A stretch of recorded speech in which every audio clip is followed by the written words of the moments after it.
तो भाई ये हमारी लास्ट क्लास का कोड है जिसके अंदर हमने सिंपल सा एक नोड जेएस के थ्रू ही एक सर्वर क्रिएट किया था। इसमें हम डिफरेंट काम कर रहे थे, जैसे कि हमने क्या कहते हैं यहाँ पे HTTP रिक्वायर किया। HTTP के थ्रू मैंने बताया था कि हम सर्वर क्रिएट करते हैं। अगर हम सर्वर क्रिएट ना करेंगे तो हमारी फ़ाइल जैसे ही हम उसको रन करेंगे वो फ़ाइल अपना आउटपुट देगी और उसके बाद क्लोज़ हो जाएगी। वो जो हमारा सर्वर है वो कंटिन्यूसली रनिंग हालत में नहीं रहेगा, और सर्वर से जो है वो एक्सपेक्टेशन ये होती है कि वो कंटिन्यूसली जो है वो चलता रहे, रिक्वेस्ट जो है उनको देखता रहे कि क्या आ रही हैं और उनको एंटरटेन करता रहे। उसके बाद फिर हमने क्या कहते हैं पाथ का मॉड्यूल देखा था, जिसके थ्रू हम डिफरेंट जो भी फाइल सिस्टम पे जब हम काम कर रहे होते हैं तो हम पाथ कैसे बनाते हैं। फाइल सिस्टम ने देखा था कि हम फाइल्स पे डेटा कैसे स्टोर करवा सकते हैं और कैसे उसको रिट्रीव करवा सकते हैं। ये सारे काम किए थे हमने। अच्छा, ये जो अभी तक हमने जितने भी काम किए थे ये हमने सारे काम किए थे सिंपल एक कोर जो नोड जेएस होती है। अभी तक हमने कोई फ्रेमवर्क नोड जेएस पे यूज़ नहीं किया कोई भी, ठीक है। तो अब हम उसको यूज़ करेंगे, ठीक है। सबसे बेहतरीन जो इसमें अभी नोड जेएस पे चलता है और जो सबसे फेमस है वो है एक्सप्रेस। तो एक्सप्रेस को ही यूज़ करेंगे और देखेंगे कि उसके ऊपर कैसे काम होता है। और वाकई कोई एक्सप्रेस को यूज़ करने से हमें चीज़ों में आसानी होती भी है या नहीं होती। तो सबसे पहले तो क्योंकि अभी हमारे पास प्रोजेक्ट है, प्रोजेक्ट के अंदर मतलब बिल्कुल ही एक सिंपल एक जावास्क्रिप्ट की फ़ाइल है ना, और तो कुछ भी नहीं रखा हुआ। तो इसको पहले एक प्रोजेक्ट की हालत में लेके आते हैं। तो उसके लिए हम, क्योंकि हमारे पास नोड का प्रोजेक्ट है, npm का है, तो उसके लिए हम क्या कर सकते हैं, सबसे पहले एक पैकेज डॉट जेसन क्रिएट करेंगे। किसके थ्रू? npm init के थ्रू, ठीक है। npm init के आगे मैं डैश वाई लगा देता हूँ। तो डैश वाई से क्या होगा कि जितने भी इसके क्वेश्चन हैं वो सारे बाय डिफ़ॉल्ट यस यस हो जाएंगे। तो मेरे पास ये पैकेज डॉट जेसन क्रिएट हो गई, ठीक है। जो मेरे प्रोजेक्ट का नाम था वो इसने मेरे फोल्डर का नाम था, वही प्रोजेक्ट का नाम अभी रख दिया। अगर आप चाहो तो इन सारी चीज़ों को चेंज कर सकते हो। वर्जन के बारे में मैं आप लोगों को ऑलरेडी बता चुका हूँ कि ये जब भी आपकी एप्लीकेशन के अंदर कोई आप चेंजेस कर रहे हो तो जो भी काम करते हो या कोई नया वर्जन बना रहे हो तो फिर आप इस चीज़ों को बढ़ाते हो। इसका मतलब होता है मेजर, इसका होता है माइनर और इसका मतलब होता है पैच। ये सारी चीज़ें बताई थी, आप लोग भूले हुए हो। अच्छा, उसके बाद फिर हमारे पास जो है एक मेन फाइल हमने इसको बताई हुई है कि भाई हमारी मेन फाइल जो है वो app.js है। उसके बाद फिर स्क्रिप्ट्स है, स्क्रिप्ट के अंदर कुछ एक टेस्ट की स्क्रिप्ट लगी हुई है, ठीक है। ये क्या करती है सारी चीज़ें हम बाद में देखेंगे। फिर हमारे पास कीवर्ड्स हैं, ऑथर है, लाइसेंस है। ऑथर के अंदर आप सिंपली अपना नाम लिख सकते हो, ठीक है।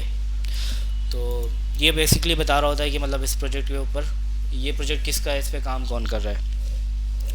तो अब इसके ऊपर एक्सप्रेस हम इंस्टॉल करते हैं। तो express simply npm i express.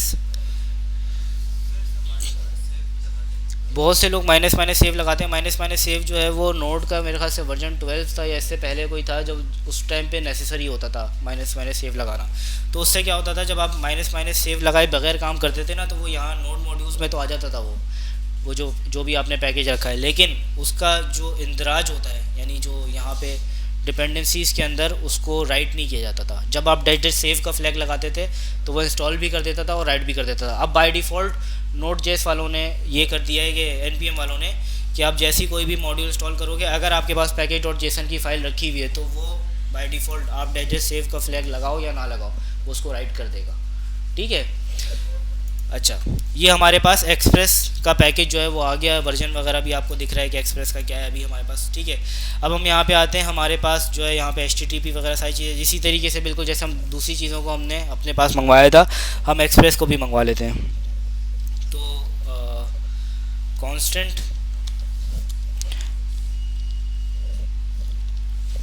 Express equals to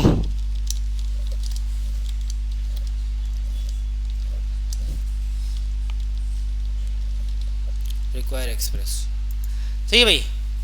अच्छा, अब एक्सप्रेस के ऊपर हम जो हमारे पास ये जो http.create सर्वर था, बाकी सारी चीज़ें थी ना, अगर आप एक्चुअली देखा जाए तो http.create सर्वर है ना, इसको भी आप पहले तो एक्सप्रेस जो आपके पास आती है ना एक्सप्रेस के अंदर, इसमें से आप एक्सप्रेस को कॉल कर लेते हो। कॉल करते हो तो आपकी एप्लीकेशन बन जाती है। तो आप वो रख लेते हो इस तरीके से, ठीक है। ये आपकी यहाँ पे एक एप्लीकेशन बन गई। अब आप सिंपली http.create सर्वर को ये जो सारी चीज़ें आप पास कर रहे थे ना, ये फंक्शन पास करने के बजाय आप सिंपली उसको ऐप पास कर सकते हो, वो चल जाएगा। या फिर उससे भी बेहतर तरीका पता है क्या है? उससे भी बेहतर तरीका ये है कि आप यहाँ पे जो सर्वर डॉट लिसन लगा रहे थे ना, ये जो आपने एक्सप्रेस को कॉल करके ऐप में रखा है, इसके अंदर भी लिसन का मेथड है। जैसे ही आप इसके लेसन के मेथड को कॉल करोगे ना, बैकग्राउंड में वो भी क्या कर रहा होगा, वो भी http.create सर्वर ही करेगा, ठीक है, और ये डॉट लेसन जो है वो खुद ही कर देगा। तो ये सारी चीज़ें जो है वो आपकी,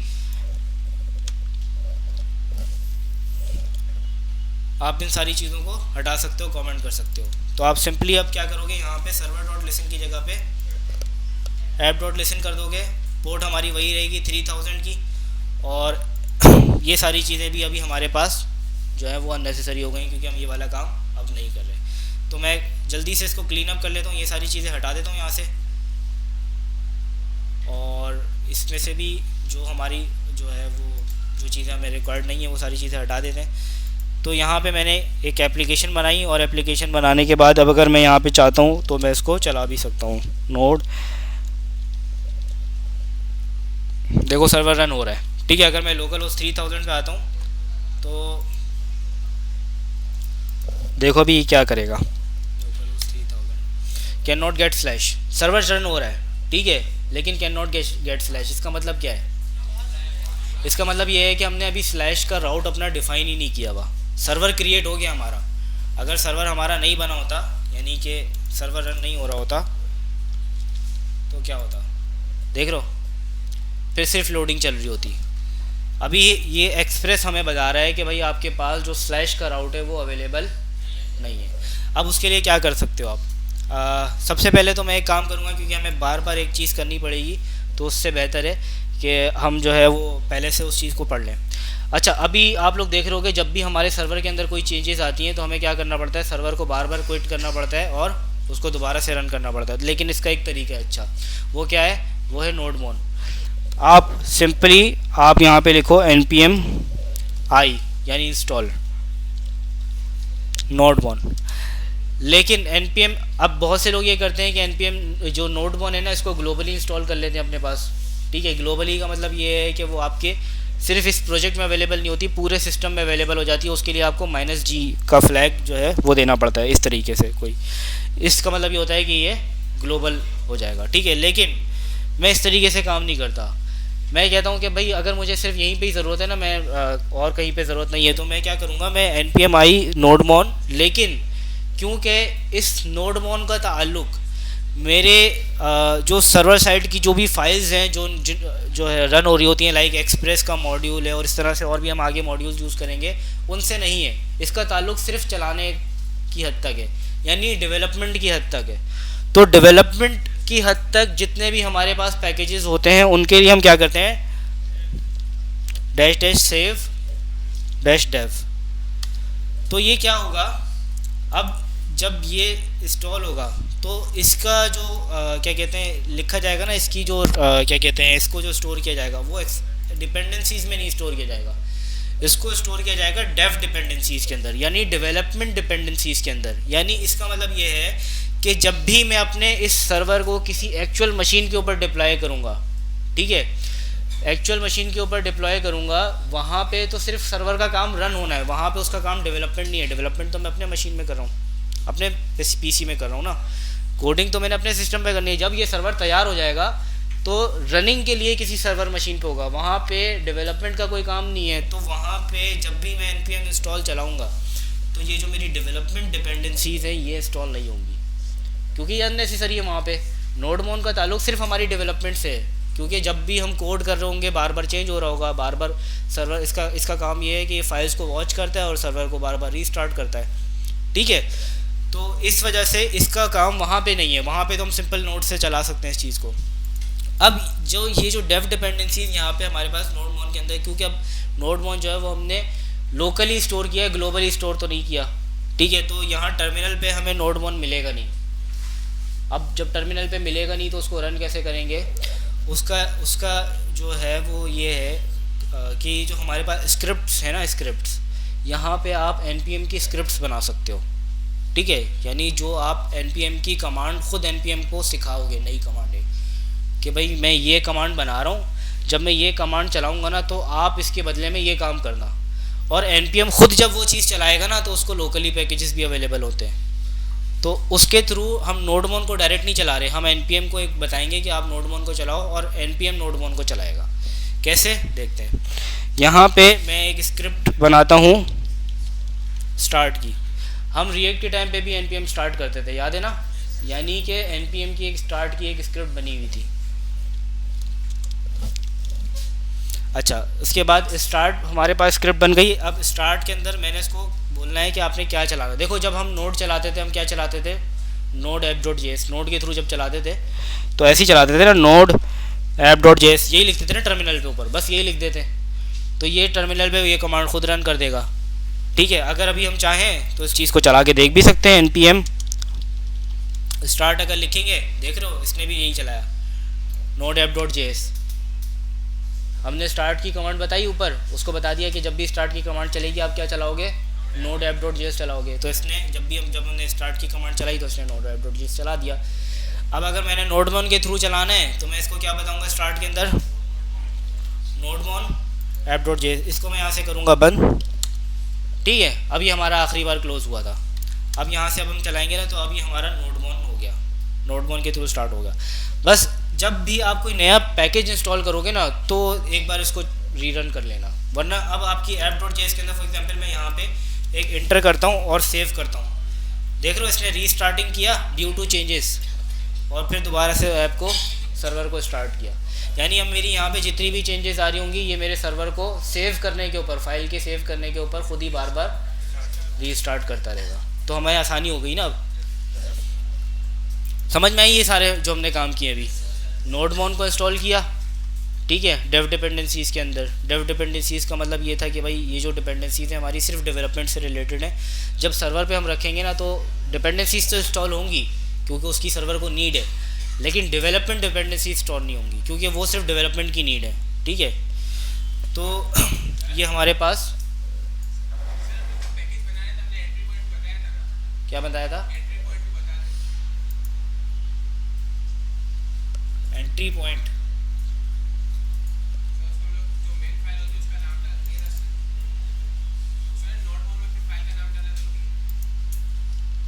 यार पता नहीं होता है इसका, हो सकता है इसका कोई तरीका होता हो, मुझे मैंने कभी देखा नहीं है। नहीं, फाइल का नाम तो देना पड़ेगा उसको। मेन फाइल कैसे पता चलेगी कि आपके सर्वर की मेन फाइल कौन सी है? हाँ, तो हो सकता है इसका कोई तरीका हो कि उसी जगह से आप डेटा गेट करके उसको बता दो, लेकिन मैंने कभी देखा नहीं उस चीज़ को। सही है भाई, आगे चले। अच्छा, तो क्या कहते हैं इसके ऊपर, ये हमारा क्या कहते हैं एक्सप्रेस का सर्वर तो रन हो रहा है। ठीक है, अब एक्सप्रेस काम कैसे करता है? ये जो हमारे पास ऐप है ना जो यहाँ चल रही है, एक्सप्रेस काम करता है मिडिल वेयर्स के ज़रिए। अब ये बहुत समझने वाली चीज़ है, इसमें तवज्जो रखना भाई, तवज्जो। एक्सप्रेस जो है वो मिडिल वेयर्स के थ्रू काम करता है। अब मिडिल वेयर्स क्या होते हैं, मिडिल वेयर्स कैसे काम करते हैं, मिडिल वेयर्स कैसे चलते हैं? एक्सप्रेस और middlewares, basically middlewares का जो फंक्शन है ना वो कुछ इस तरीके से है कि जब आपके पास क्या कहते हैं सर्वर के ऊपर कोई रिक्वेस्ट आएगी ना तो वो डिफरेंट मिडिल वेयर्स से होते हुए गुजरेगी। ठीक है, फॉर एग्जांपल कोई एक एप्लीकेशन है वो किसी ऑफिस में जाती है, ठीक है, तो सबसे पहले किसी और डिपार्टमेंट में जाएगी, वहाँ पे उसके ऊपर जो भी काम होना होगा वो काम होगा। फिर वहाँ से किसी और डिपार्टमेंट में चली जाएगी, वहाँ पे उसका जो भी काम बताया हुआ है वो काम उसके ऊपर होगा। फिर इस तरीके से होते होते जब एक्चुअल जो फाइनल जो जगह होगी वहाँ पर आएगी, वहाँ पे उसको जो भी यूज़र है जिसकी भी एप्लीकेशन थी उसको हैंड ओवर कर दिया जाएगा। ऐसे ही होता है ना। ठीक है, तो यहाँ जो मिडिल वेयर्स है ना बेसिकली वो भी इसी तरीके से काम करते हैं, डिफरेंट डिपार्टमेंट्स हैं। कोई भी रिक्वेस्ट आएगी जो भी आपने यहाँ पे मिडिल वेयर्स डिफाइन किए हुए होंगे उस तरीके से चलती हुई आपके राउट तक पहुँचेगी। ठीक है, अब ठीक है, आप लोग सोच रहे होंगे कि ऐसा करने की ज़रूरत क्या है। ठीक है, डायरेक्टली जो भी रिक्वेस्ट आ रही है उस रिक्वेस्ट का एक फंक्शन होना चाहिए, वहाँ पे उसका काम कर दें, हो जाएगा काम। ऐसे ही है ना, सोच रहे हो ना। अब फॉर एग्जांपल अगर आपने एक काम ऐसा करना है कि जब भी आपकी कोई रिक्वेस्ट आती है ना आपको उस रिक्वेस्ट को लॉग करना है। ठीक है, क्योंकि सर्वर के ऊपर आपकी लॉगिंग हमेशा चल रही होती है। सर्वर आपका कभी भी किसी भी वजह से शट डाउन हो जाता है, आपको क्या पता क्यों बंद हुआ। प्रोडक्शन के ऊपर अगर आपका जो सर्वर चल रहा है, समझ में आ रही है मेरी बात, आपका सर्वर कहीं पे चल रहा है, फेसबुक का सर्वर चल रहा है, वो किसी वजह से बंद हो जाता है। अब फेसबुक को कैसे पता चलेगा बंद हुआ क्यों था, क्या मसला आया था? क्योंकि सर्वर के अंदर तो बहुत सारा कोड होता है, बहुत सारी चीज़ें होती हैं। अब कौन सा बंदा क्या काम कर रहा था जिसकी वजह से सर्वर जो है वो बंद हुआ, क्योंकि सर्वर के अंदर हो सकता है कि 100 रिक्वेस्ट हो, 150 रिक्वेस्ट हो, आप जाके एक एक रिक्वेस्ट को बैठ के खोल के देखोगे क्या? नहीं ना। आपके पास कोई ऐसा तरीका होना चाहिए जिससे आपको पता चल जाए कि यार ये वाला मसला है तो ये यहाँ पे आया है, तो उसके लिए क्या करते हैं हम, लॉगिंग। ठीक है, तो अब आप जब भी जैसे ही सर्वर बंद होगा ना, सर्वर के आप लॉग्स निकालोगे कि लॉग में क्या क्या था, तो लॉग के अंदर अब आप देखोगे ना तो वहाँ पे आपको पता चल जाएगा अच्छा ये फना रिक्वेस्ट आई थी आखिर में, सबसे आखिर में ये वाली रिक्वेस्ट आई है, तो ज़रूर मसला कहीं ना कहीं इसी रिक्वेस्ट के अंदर है, इसी रिक्वेस्ट के अंदर कोई ना कोई काम ख़राब हो रहा है जिसकी वजह से सर्वर शट डाउन हो गया, सर्वर के अंदर कोई एरर आया। बात समझ में आई? अब जब आप लॉगिंग बनाओगे तो आपको हर फंक्शन के अंदर बैठ के कंसोल डॉट लॉग लगाओगे क्या, हर रिक्वेस्ट के अंदर बैठ के? नहीं ना। लेकिन अगर आपने मिडिलवेयर बनाया हुआ होगा और वो मिडिलवेयर लॉग कर रहा होगा, तो मिडिलवेयर से तो होते हुए रिक्वेस्ट गुजरेगी लाजमी, कोई सी भी रिक्वेस्ट हो, जब मिडिलवेयर से होते हुए गुजरेगी तो आपका लॉग हर रिक्वेस्ट के लिए ऑटोमेटिकली हो जाएगा।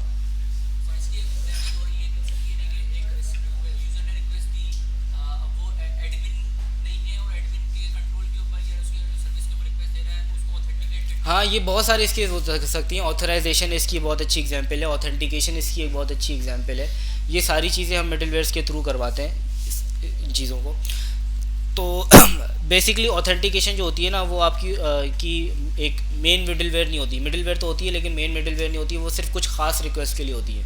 फॉर एग्जांपल अगर आपने ऑथेंटिकेशन वाला जो मिडिलवेयर है अगर वो हर रिक्वेस्ट के लिए लगा दिया, अब कोई बंदा /लॉगिन का पेज मांग रहा है लॉगिन करने के लिए, अगर वहाँ पे भी ऑथेंटिकेशन रिक्वायर्ड है तो उसको लॉगिन का पेज ही नहीं मिलेगा, तो वो लॉगिन कैसे करेगा? ठीक है, तो वो जो होती है वो ये कंडीशनल मिडिलवेयर्स होते हैं। मैं अभी जो बात कर रहा हूँ ये मैं मेन मिडिलवेयर्स की बात कर रहा हूँ, जो कि आप ऑलमोस्ट जो है वो हर रिक्वेस्ट पे ही आपका चल रहा होता है। ठीक है, तो वो लॉग हो गया। ठीक है, वो रिक्वेस्ट की पार्सिंग हो गई। ठीक है, जहाँ पे आप रिक्वेस्ट का डेटा को पार्स करते हो, अपनी फॉर्म में लेके आते हो, क्योंकि हमने देखा था ना नोड के अंदर जो रिक्वेस्ट के अंदर डेटा आ रहा होता है वो किस फॉर्म में आ रहा होता है, हमें तो फॉर्म में नहीं चाहिए, हमें तो ऑब्जेक्ट की फॉर्म में चाहिए डेटा। तो ये सारी चीज़ों को करने के लिए हमारे पास मिडिलवेयर्स होते हैं। अब मिडिलवेयर्स बनते कैसे वो देख लेते हैं। सिंपली मेरे पास यहाँ पे ऐप है, ऐप डॉट लिसन, जहाँ पे मैं कॉल करा रहा हूँ ना इसको, वहाँ पे लिसन से पहले ही मेरे पास ऐप के अंदर एक और फंक्शन होता है, वो होता है ऐप डॉट यूज़। ठीक है, यहाँ पे मैं कोई भी फंक्शन बना दूँ मेरे पास वो फंक्शन रन होगा क्यों, जब भी कोई रिक्वेस्ट आएगी। ठीक है, चलो इसको चला के देखते हैं। फॉर एग्जाम्पल यहाँ पे एक फंक्शन है, सही है। अब इस फंक्शन में ये फंक्शन बिल्कुल वैसे ही काम करेगा जैसे हमने जो http.create सर्वर को दिया था फंक्शन, बिल्कुल वैसे ही, लेकिन यहाँ पे हम एक और आर्ग्यूमेंट होगा उसको भी देखेंगे। ठीक है, सबसे पहले हमारे पास यहाँ पे आएगी रिक्वेस्ट और रिस्पॉन्स। अब यहाँ पे तीसरा जो है ना वो क्या है, नेक्स्ट।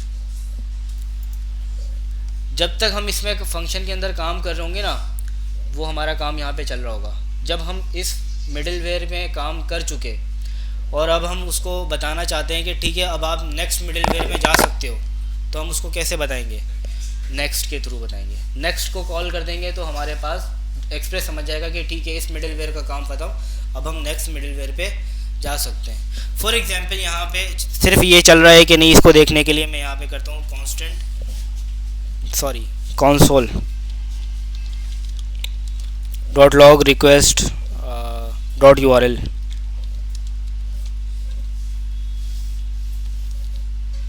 ठीक है,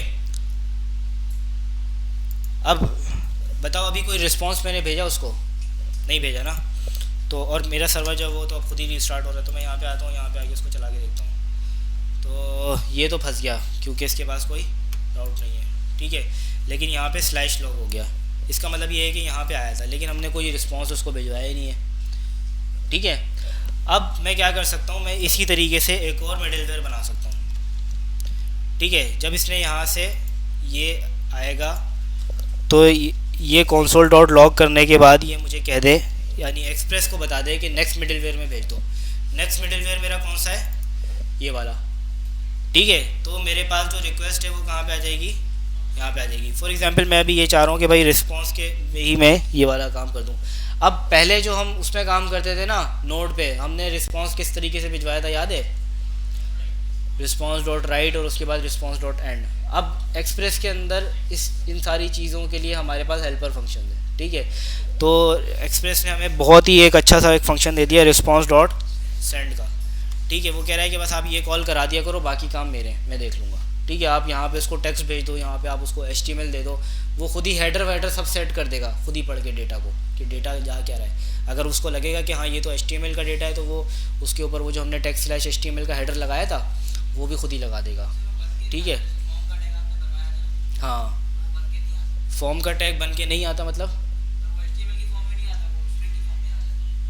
रिस्पॉन्स डॉट सेंड के थ्रू चेक किया है आपने? मैंने चेक किया था, मेरे पास तो सही चल रहा था। वर्जन कौन सा था एक्सप्रेस का? चलो खैर देख लेंगे इस चीज़ को बाद में। अच्छा, तो ये बता रहा है कि भाई sorry, response dot send,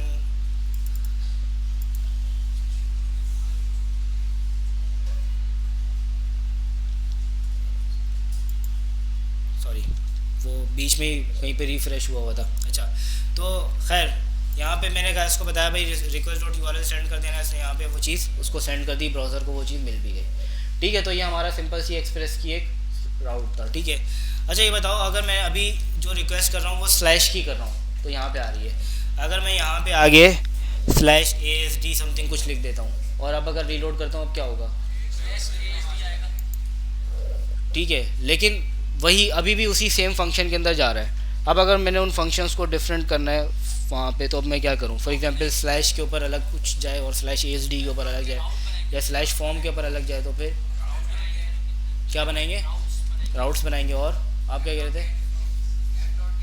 app dot gate करेंगे, ऐप डॉट गेट भी कर सकते हैं, बिल्कुल ऐप डॉट गेट एक अलग चीज़ है। ठीक है, अच्छा यहाँ पे ये हमारे मिडिल वेयर्स क्लियर हैं कि मिडिल वेयर्स कैसे काम कर रहे हैं। सिंपल फंक्शन है, जब भी कोई रिक्वेस्ट आएगी रिक्वेस्ट उनके पास से होते हुए आएगी, जैसे जैसे आप नेक्स्ट कॉल कराते जाओगे वो अगले फंक्शन के पास जाती जाएगी। तो मैंने आपने देखा, मैंने हर रिक्वेस्ट को मैंने यहाँ पे request dot URL for example उसका URL लॉग करवाना था, तो मैंने उसको सिर्फ console dot log request dot URL का बात किया और नेक्स्ट कर दिया। तो वो अब जितने भी हमारे पास आगे जाके हमारे पास मिडिल वेयर्स आएंगे वो उसको चलाता रहेगा।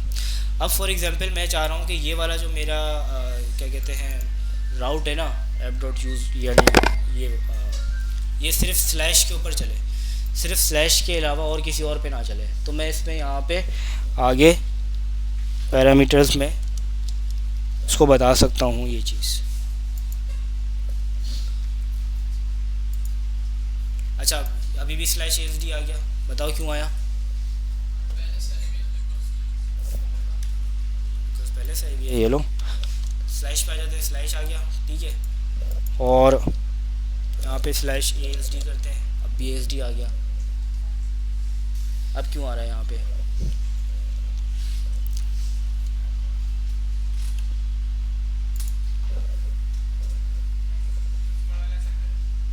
है ऊपर वाले में तो हमने रिस्पॉन्स ही नहीं करवाया, उसको रिस्पॉन्स कैसे जा रहा है फिर ब्राउज़र को? अरे देखो,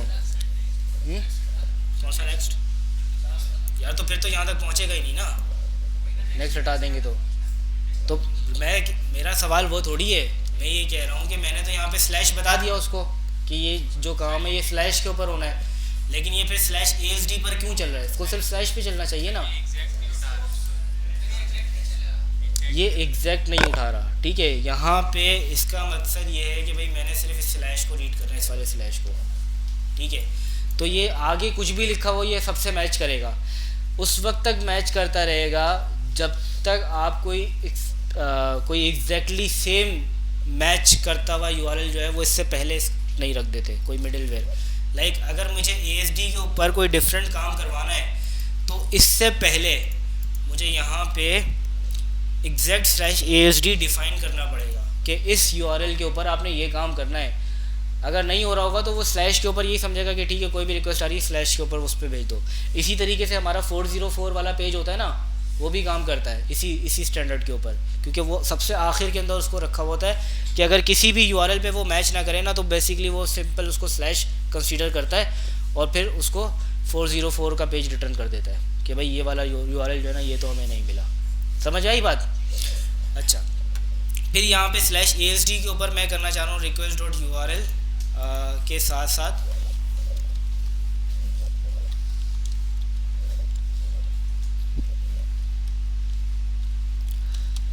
मैं यहाँ पे कर देता हूँ स्लैश चेक। तो अब स्लैश एस डी के ऊपर स्लैश चेक आया, यानी अब वो उस वाली यूआरएल पे नहीं गया, क्योंकि वहाँ पे तो हमने सिंपल स्लैश वाला रिस्पॉन्स करवाया हुआ है ना, यहाँ पर तो नहीं आया ना अब वो। अब वो उसने यहीं से रिस्पॉन्स डॉट सेंड कर दिया, यानी वो इसके अंदर चला गया। सही है, लेकिन अब अगर हम ए एस डी के साथ ए एस डी एफ करते हैं तो अब वो कहाँ जाएगा, वापस स्लैश वाले पे चला जाएगा।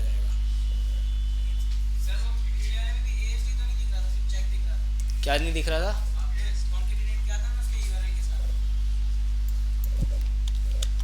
ये क्या दिख रहा है, स्लैश चेक?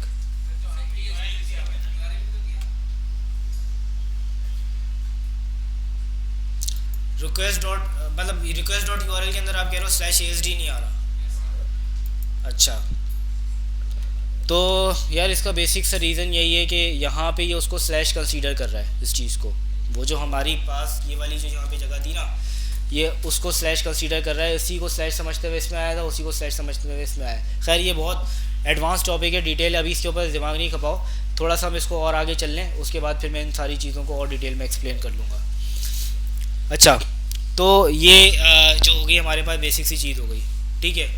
अब फॉर एग्जांपल अगर मेरे पास यही रिक्वेस्ट जो है वो पोस्ट की होती, तो बताओ ये इसमें आता या नहीं आता? अभी तो गेट की रिक्वेस्ट कर रहे हैं ना हम सारी, आ जाता। तो इसका मतलब ये है कि सिर्फ गेट से रिलेटेड नहीं है ये गेट पे भी और पोस्ट पे भी दोनों पे चलेगा। अगर मैं चाह रहा हूँ कि सिर्फ स्लैश ASD की जो गेट की रिक्वेस्ट आ रही है सिर्फ उस पर चले और किसी पे ना चले।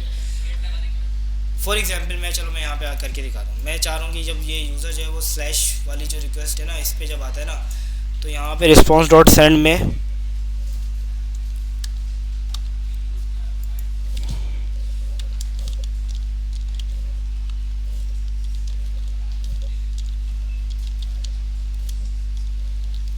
एक फॉर्म है, फॉर्म के अंदर एक इनपुट है, इनपुट पे एक नाम दे देते हैं, name equals to for example क्या दे दें नाम,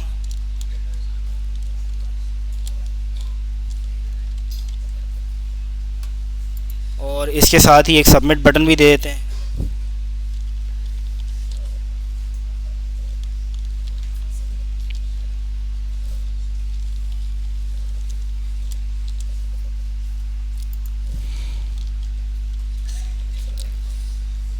ठीक है। अच्छा, यहाँ पे मैं फॉर्म में बता देता हूँ अपना एक्शन क्या होगा मेरा। फॉर एग्जांपल मैं चाह रहा हूँ स्लैश ASD भी आ जाए, और मैं पोस्ट के मेथड से चाह रहा हूँ।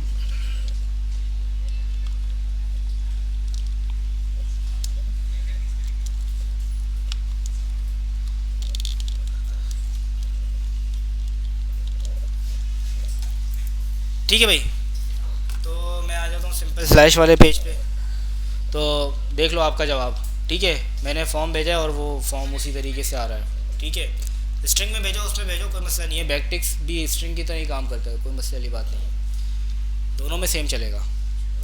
अच्छा, तो मैंने यहाँ पे फॉर एग्जांपल यहाँ पे ये डेटा रखा और डेटा रख के इसको सबमिट कर दिया, तो ये स्लैश ASD वाले राउट पे आया है, ठीक है। और स्लैश ASD का जो रिक्वेस्ट थी उस पर आया, उसमें आने के बाद अच्छा रिक्वेस्ट बताओ, ये देखो मेरे पास जो डेटा था ये पोस्ट का डेटा था, ये आके फिर यहाँ पे स्लैश ASD आ गया, ये पोस्ट से उस पर भी चला गया, क्यों गया?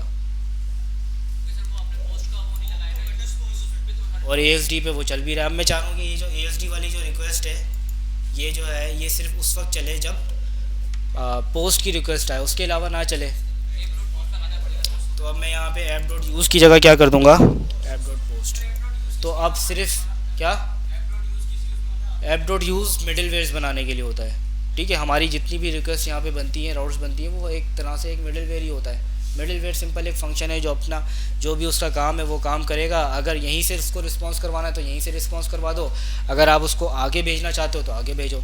मैंने बताया ना, जैसे कोई एप्लीकेशन आप किसी ऑफिस में सबमिट करवाते हो तो वो डिफरेंट डिपार्टमेंट्स होती है। अगर पहली डिपार्टमेंट ने रिजेक्ट करना होगा तो वहीं से रिजेक्ट कर देगा, अगर वो आगे जानी होगी तो आगे भेजेगा, उसको नेक्स्ट करवाता रहेगा। तो सिंपल मिडिल वेयर जो है वो इसी तरीके से काम कर देगा। तो अब ये पोस्ट की रिक्वेस्ट मैंने इस पर बना दी। अच्छा, इसको ये ASD बहुत बुरा लग रहा है, इसको मैं फॉर्म कर देता हूँ।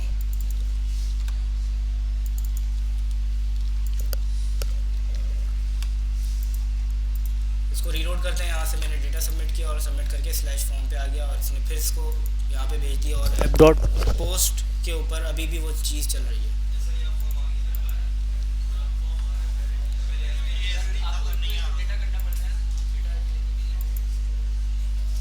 क्या करना पड़ेगा? वो तो खैर हम कर लेंगे, लेकिन मैं अभी कुछ चीज़ों के ऊपर मेरे खुद भी अभी सामने ना नई चीज़ें कुछ आ रही हैं। पहले फॉर्म नहीं आ रहा था, स्लैश ASD नहीं आ रहा था, अब वो आ रहा है, पता नहीं क्यों आ रहा है। पोस्ट की वजह से आ रहा है, हो सकता है शायद इसी वजह से आ रहा हो। यूज़ के अंदर वो हर चीज़ को स्लैश कंसीडर करता हो, पोस्ट में ना करता हो। यूज़ मैंने बहुत कम देखा है, यूज़ के अंदर हम सिंपल क्या कहते हैं मिडिल वेयर्स बनाते हैं, इस तरह के काम नहीं करते। स्लैश वाले जो रिक्वेस्ट बनाने वाले काम होते हैं ना, वो मैं अभी आगे चल के बताऊँगा वो हम कैसे करते हैं।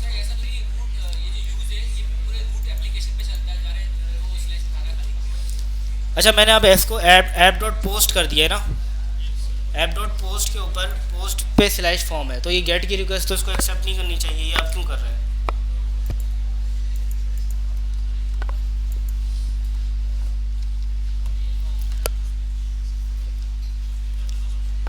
मेरे ख्याल से आप लोगों के सामने आंसर आ चुका है, अब बता दो।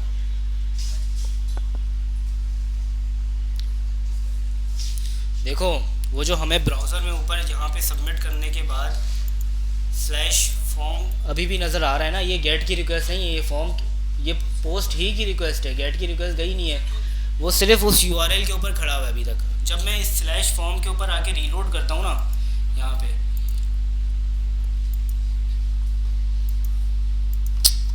देखो, अब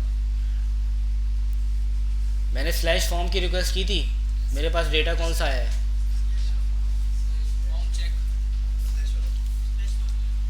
ये वाला है।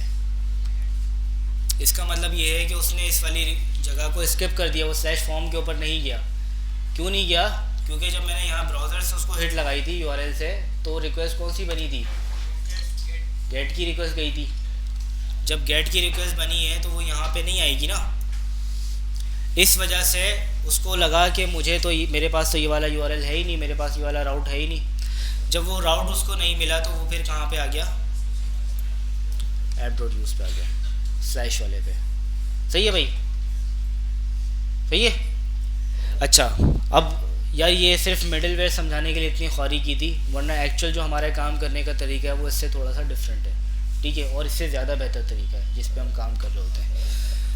तो मिडिलवेयर्स समझ में आ गया, मिडिलवेयर्स किस तरह से काम करें। मिडिलवेयर्स को आप सिंपल URL भी पकड़ा सकते हो, मिडिलवेयर्स के अंदर आप सिंपली फंक्शन भी रख सकते हो, ठीक है। तो कौन सा बग है?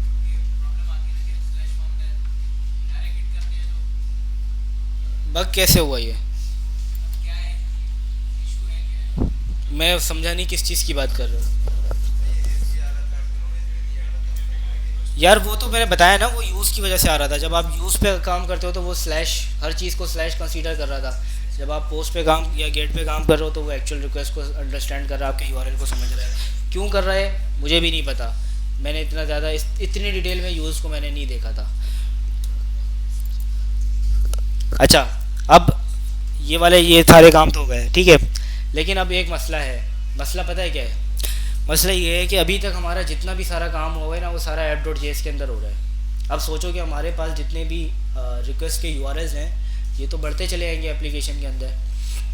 ऐसे ही है ना, लॉगिन का बनेगा, साइनअप का बनेगा, ऐड टू कार्ट का बनेगा, फलां ये वो पता नहीं कितने रिक्वेस्ट के URLs होते हैं एक सर्वर के ऊपर।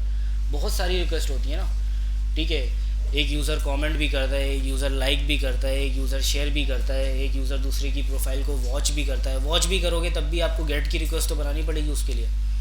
ऐसा ही है ना, डेटा को रीड करने के लिए भी गेट की रिक्वेस्ट तो बनेगी, ठीक है। फिर आप पोस्ट लगाते हो, आप पिक्चर्स लगाते हो, कितनी सारी रिक्वेस्ट होती हैं आपकी, ऐसा ही है। तो अगर वो सारी की सारी रिक्वेस्ट हमारे इस वाले app.js के पेज पे आ जाए तो हमें ढूंढने में कितना मसला होगा इन चीज़ों को। तो फिर हम क्या करते हैं, हम वही वाली अप्रोच यूज़ करते हैं जो अब आज तक हम लोग करते आ रहे हैं। हम क्या करते हैं, डिफरेंट जो अपने काम हैं उनको डिफरेंट फाइल्स के अंदर अपनी डिवाइड करते हैं, ठीक है। अब डिफरेंट फाइल के अंदर डिवाइड करने के बाद उसको यहाँ पे कैसे लेकर आएंगे, फिर उसको चलाएंगे कैसे, तो देखते हैं वो चीज़। अच्छा, सबसे पहले फॉर एग्जांपल मैं यहाँ पे एक नया फ़ोल्डर क्रिएट कर रहा हूँ जो क्योंकि मैंने अभी राउट्स बनाने ना अपने यूआरएल बनाने ना राउट्स बनाने, ये राउट्स होते हैं ना हमारे, तो अगर मैं राउट बना रहा हूँ अपने, तो उन राउट्स के लिए जो आप चाहो तो कोई सा भी फोल्डर यूज़ कर सकते हो, लेकिन बेसिक कन्वेंशन क्या है इस चीज़ की कि इसका नाम क्या होना चाहिए इस फोल्डर का, राउट्स। ठीक है। अच्छा, अब इस राउट्स के अंदर फॉर एग्जांपल मैं यहाँ पे कोई एक फ़ाइल, कोई एक डेटा क्रिएट करना चाह रहा हूँ, कुछ भी क्रिएट करना चाह रहा हूँ। अच्छा, यहाँ पे राउट्स के अंदर जो फाइल होती है ना, यहाँ पे भी आप एक फ़ाइल नहीं रखोगे, यहाँ पे भी जो आपकी फ़ाइल्स होंगी ना वो आपकी फ़ीचर रिलेटेड फ़ाइल होंगी। ठीक है। फॉर एग्जांपल ऑथेंटिकेशन एक आपका एक मॉड्यूल है ना आपकी ऐप का, तो auth.js के नाम से एक फ़ाइल बन जाएगी। ठीक है। ऑथेंटिकेशन से रिलेटेड जितने भी आपका काम होगा वो सारा का सारा उस फाइल के अंदर रखा हुआ होगा। सही है। उसके बाद फिर फॉर एग्जांपल आपके पास कोई ऐड टू कार्ट की फंक्शनैलिटी है या प्रोडक्ट्स की फंक्शनैलिटी है, तो आप product.js की फ़ाइल एक बना लो। ठीक है। उसके अंदर प्रोडक्ट से रिलेटेड जितनी भी रिक्वेस्ट हैं वो सारी की सारी आप वहाँ डिफ़ाइन कर दो। सही है, बात समझ आ रही है? तो वही काम करते हैं। फॉर एग्जांपल अभी मैं यहाँ पे एक नई फ़ाइल क्रिएट कर लेता हूँ, जो मैं अभी यहाँ पे क्या कर रहा हूँ, फॉर एग्जांपल फॉर्म का काम हम कर रहे हैं, फॉर्म के ऊपर काम कर रहे थे ना, तो मैं यहाँ पे form.js के नाम से एक फ़ाइल बना देता हूँ। सही है भाई, क्लियर है? यहाँ पे जावास्क्रिप्ट की सिंपल सी फाइल है ना यहाँ। तो अब इस फाइल के अंदर मैं जो भी काम करूँगा ये सारा का सारा मैं डेटा कहाँ लेके जाऊँगा, अपनी app.js के ऊपर काम सारा यहाँ पे होगा, और उसको मैं मंगवा लूँगा कहाँ पे app. क्योंकि सर्वर हमेशा एक ही फाइल पे चलेगा ना, एक ही फाइल रन होगी सर्वर की, बस मेन फाइल जो होगी हमारी वो एक ही होगी। उस एक फाइल के अंदर बहुत सारी फाइल्स उसके साथ कनेक्टेड होंगी। सही है। तो अब हम काम करने जाने form.js के ऊपर। सबसे पहले तो क्योंकि हम एक्सप्रेस से काम कर रहे हैं, तो एक्सप्रेस की जो नीड है वो हमें यहाँ पे भी है, तो मैं सिंपली यहाँ पे constant express is equal to require express है, यहाँ पे भी कर लेता हूँ। लेकिन अब मैं ऐप नहीं करूँगा, यानी एक्सप्रेस को कॉल नहीं करूँगा। क्यों नहीं करूँगा बताओ?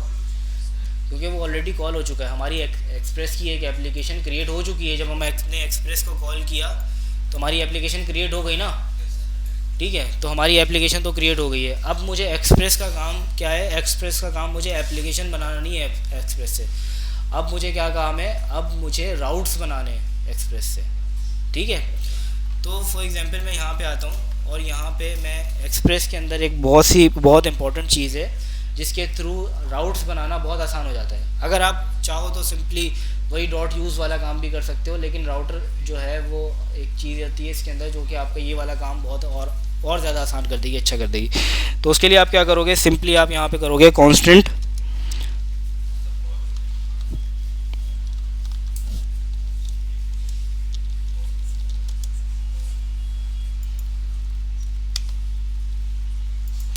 Router equals to express dot router. Router का आर जो है ना ये कैपिटल होगा। ठीक है। इसको लाजमी याद रखना।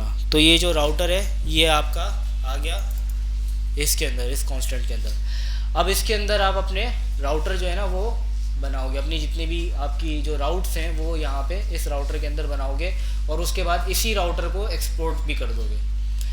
ठीक है। अब रिक्वायर तो हमने देखा था, रिक्वायर कैसे होता है, एक्सपोर्ट कैसे होता है। एक्सपोर्ट करने के लिए सिंपली आपके पास 3-4 तरीके हैं। ठीक है।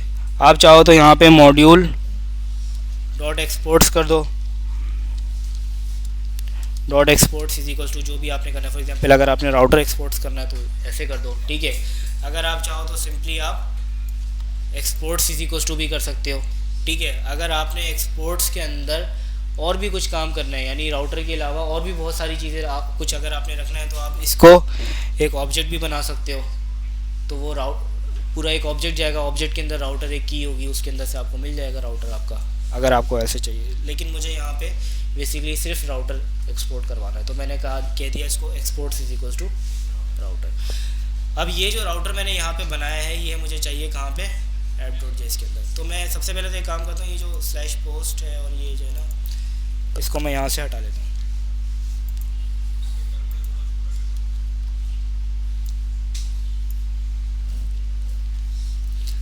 ये जो app.post है इसको अब मैं क्या कर सकता हूँ,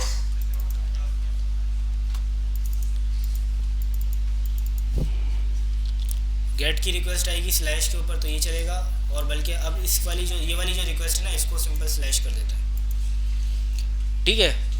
लेकिन मैं यहाँ से चेंज नहीं करूँगा एक्शन से स्लैश फॉर्म, क्यों नहीं करूँगा अभी थोड़ी देर में बताता हूँ। सही है भाई, क्लियर है यहाँ तक, कोई मसला? क्या ऐप डॉट जेएस में मैंने अभी कुछ भी नहीं किया, ऐप डॉट जेएस के अंदर में से मैंने वो सारी चीज़ें रिमूव की हैं अभी।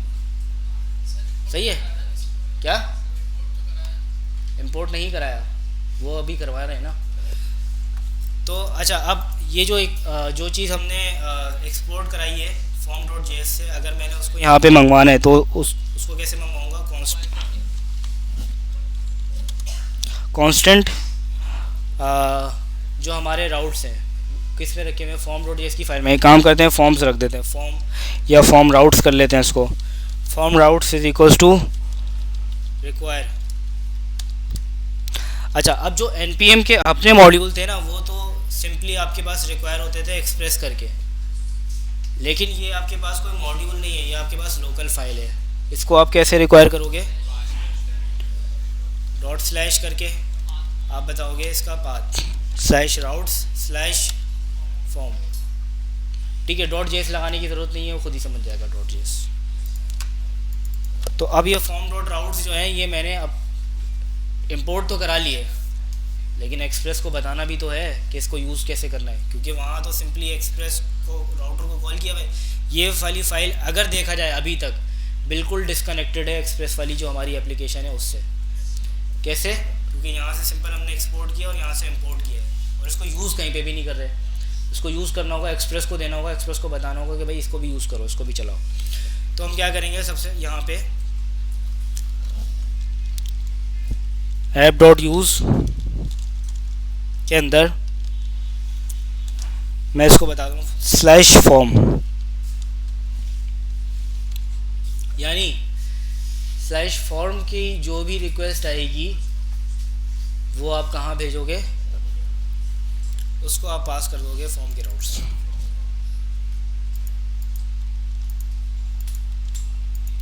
जो आपने राउट्स यहाँ से बनवा के एक्सपोर्ट करवाए थे वो आपने ऐप डॉट यूज़ पकड़वा दिए, लेकिन स्लैश फॉर्म के ऊपर। यानी अब आपने उसको बताया कि भाई अब ये मिडिलवेयर क्या कर रहा होगा, ये स्लैश फॉर्म वाली हर रिक्वेस्ट को कैच कर रहा होगा। ऐसा ही है ना? जब ये हर रिक्वेस्ट को कैच कर रहा है तो रिक्वेस्ट का हैंडलर भी इसी के पास होना चाहिए। उसके हैंडलर के तौर पे हमने उसको क्या पकड़ा दिया? मज़ीद मिडिलवेयर्स पकड़ा दिए। वो मिडिलवेयर्स हमने कहाँ बनाए थे? यहाँ पे बनाए थे राउटर के थ्रू। सही है भाई? अच्छा, तो हमारे पास ये बन गया, लेकिन अभी एक चीज़ बाकी है। मेरे ख्याल से स्लैश की भी एक हम बना लेते हैं यहाँ पे, जिस पे हम कुछ भी नहीं करते।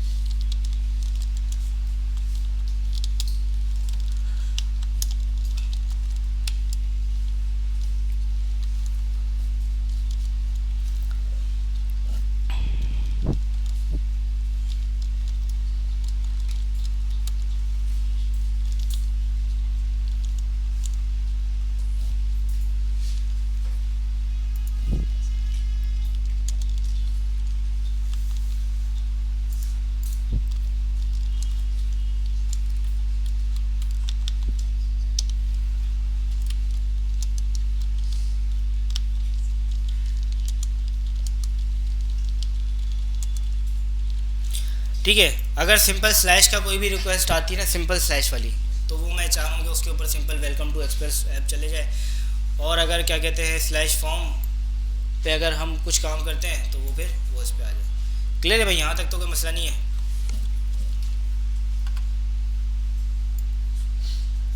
ये कह रहा है कि ऐप क्रैश हो गई है।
तो वो एक्सपोर्ट्स के थ्रू नहीं चल रहा मेरे ख्याल से, पता नहीं कोई उसका एनपीएम का कोई इशू है। तो खैर कोई मसले वाली बात नहीं है। जो लेटेस्ट वाले जो वर्जन होते हैं उसके अंदर ये चीज़ चलती है, या फिर ये टाइप मॉड्यूल एक होता है उसके अंदर चल जाता है। तो कोई खैर मजे वाली बात नहीं है, आप इसको सिंपल मॉड्यूल डॉट एक्सपोर्ट्स कर लें तो भी चल जाएगा। अच्छा, ठीक है। तो अभी मैंने यहाँ पे रिक्वेस्ट की है स्लैश फॉर्म की। स्लैश फॉर्म की रिक्वेस्ट के ऊपर मेरे पास ये आ रहा है, बताओ ये क्यों आ रहा है, कौन एक्सप्लेन करेगा?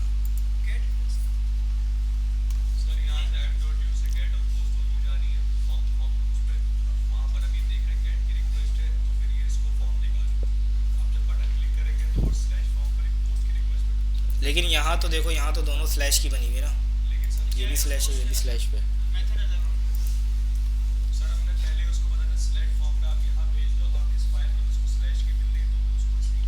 हाँ बस देखो, फॉर एग्जांपल यहाँ पे अभी मैंने ये वाला जो है ना, ये तो मेरा स्लैश का, इसको अभी थोड़ी देर के लिए हम छोड़ देते हैं, भूल जाते हैं, ठीक है। ये जो मेरे पास ऐप डॉट यूज़ है स्लैश फॉर्म वाला, तो ये क्या कर रहा है, ये हर स्लैश फॉर्म की रिक्वेस्ट को कैच कर रहा है, गेट की रिक्वेस्ट को भी और पोस्ट की रिक्वेस्ट को भी, पुट की भी रिक्वेस्ट होती है, पैच की भी होती है, डिलीट की भी होती है, वो हम आगे जाके देखेंगे। अभी फिलहाल हम गेट पोस्ट पे काम कर रहे हैं। तो जो हमारे पास जो गेट और पोस्ट की जो रिक्वेस्ट है, जितनी भी रिक्वेस्ट हमारे पास आ रही है स्लैश फॉर्म के नाम से, जिनका भी यूआरएल स्लैश फॉर्म है, जो कि एग्जैक्ट मैच बन रहा है इसके, ठीक है, आगे के नहीं, सिर्फ स्टार्टिंग जो है ना उसकी वो स्लैश फॉर्म से हो रही है, सही है। तो ये क्या कर रहा है, ये उसको कैच कर रहा है, कैच करके कहाँ भेज रहा है, स्लैश फॉर्म राउट्स के ऊपर। अब फॉर्म राउट्स के ऊपर मैंने बताया सिर्फ स्लैश, ये कैसे चल रहा है, देखो स्टार्टिंग वाला जो पार्ट था हमारा स्लैश फॉर्म, ठीक है, वो इसने पकड़ लिया, ऐसे ही है। अब स्लैश फॉर्म के बाद मैंने बताया था यहाँ पे जहाँ पे कुछ भी नहीं होता वहाँ पे स्लैश होता है, अगर मैं यहाँ पे स्लैश लगा दूँ तो कोई मसले वाली बात तो नहीं है ना, नहीं है ना। तो ये जो स्लैश है ना, ये वो वाले स्लैश की बात कर रहा है, यानी स्लैश फॉर्म जो एक्चुअल में हम कैच करा चुके हैं, वो एक्चुअली देखा जाए तो वो हमारे रिक्वेस्ट से बाहर निकल चुका है, ठीक है। जो एक्चुअल अब हमारा रिक्वेस्ट का यूआरएल बना वो क्या बन गया, स्लैश, क्योंकि स्लैश फॉर्म के अंदर तो हम आ गए ना ऑलरेडी, सही है। तो इस वजह से ये आया गेट की रिक्वेस्ट के ऊपर, क्योंकि क्या कहते हैं, जो रिक्वेस्ट जो थी ब्राउज़र से हिट हुई है, ठीक है, ब्राउज़र से यानी यूआरएल से हिट हुई है, तो गेट की रिक्वेस्ट गई। गेट की रिक्वेस्ट पे हमने बताया इसको कि भाई हमारे पास ये फॉर्म है, फॉर्म भेज देना उसको, तो इसने यहाँ पे ये वाला फॉर्म भेज दिया। मैं स्लैश फॉर्म स्लैश लिख देता हूँ, कोई मसला नहीं है, वही फॉर्म मेरे पास आएगा। अब मैं यहाँ पे इस पर यहाँ पे ये काम करता हूँ और इसको सबमिट करता हूँ, तो ये आ गया किस पे, स्लैश के ऊपर आ गया, स्लैश चेक हो गया। अब आया स्लैश, अब समझ में आया कि ये स्लैश क्यों दिखा रहा था वो वहाँ पे भी डॉट यूज़ के अंदर, क्योंकि वो एक्चुअल में जो जिस रिक्वेस्ट को उसने कैच कर लिया ना, उसको रिक्वेस्ट के यूआरएल से हटा के कंसीडर करता है, आगे का यूआरएल कंसीडर करेगा सिर्फ जितना पार्ट उसने कैच कर लिया है, तो इस वजह से वो वहाँ पे स्लैश दिखा रहा था। अच्छा, तो यहाँ पे आ जाते हैं हम, यहाँ पे हमारे पास आ रहा है स्लैश, ठीक है। स्लैश के अंदर अब फॉर एग्जांपल मैं ये चाहता हूँ कि यूज़र ने यहाँ से जो डेटा सबमिट किया था ना, वो डेटा मुझे मिल जाए, तो उसके लिए एक्सप्रेस के पास बहुत अच्छा तरीका है, वो क्या है, यहाँ पे रिक्वेस्ट डॉट यूआरएल की जगह मैं इसको बता देता हूँ, भाई मुझे भेजना है रिक्वेस्ट डॉट बॉडी, ठीक है। मैं यहाँ पे आता हूँ स्लैश फॉर्म पे, यहाँ पे मैंने डेटा लिखा, सबमिट किया, कुछ भी नहीं आया। क्यों नहीं आया, क्योंकि रिक्वेस्ट डॉट बॉडी सिर्फ इनफ नहीं होती एक्सप्रेस को। अभी तक हमने एक्सप्रेस को रिक्वेस्ट की जो बॉडी है उसको पार्स करना नहीं सिखाया, ठीक है। बॉडी को पार्स करना भी एक डिफरेंट काम है, ठीक है। इसके अंदर उसमें क्या होता है, इसमें भी आपका एक मिडलवेयर बनता है जो कि आपकी हर रिक्वेस्ट पे चल रहा होगा, और वो बैठ के क्या करेगा, वो देखेगा कि रिक्वेस्ट के अंदर डेटा आ रहा है या नहीं आ रहा। अगर डेटा आ रहा है तो उसको पार्स करेगा, उसे उसी ऑब्जेक्ट की फॉर्म में लेकर आएगा जिस ऑब्जेक्ट की फॉर्म में डेटा आपको रिक्वायर्ड है, ठीक है। तो उसके लिए अब हम क्या करेंगे, हम यहाँ पे टर्मिनल पे आते हैं, अपना सर्वर बंद करते हैं, और हमारे पास एक और थर्ड पार्टी एक पैकेज होता है जो कि हमारे ये सारे काम खुद करके देता है। उसका नाम है, बताओ क्या नाम है उसका, बॉडी पार्सर।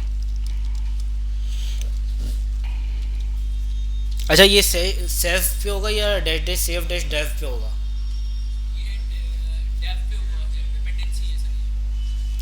नहीं ये डेवलपमेंट डिपेंडेंसीज में जाएगा या डिपेंडेंसीज में जाएगा, डेवलपमेंट डिपेंडेंसीज में क्यों नहीं जाएगा,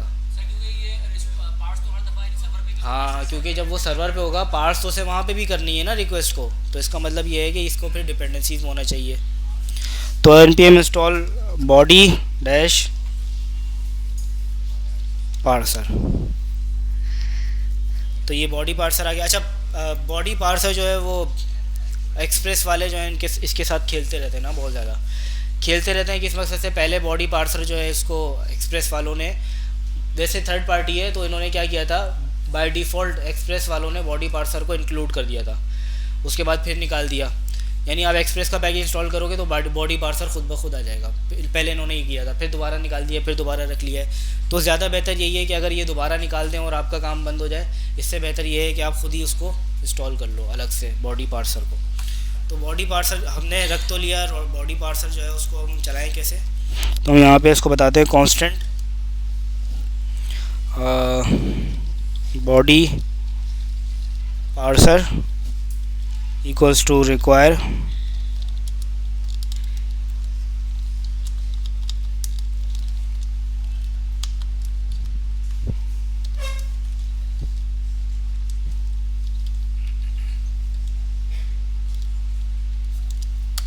बॉडी पार्सर।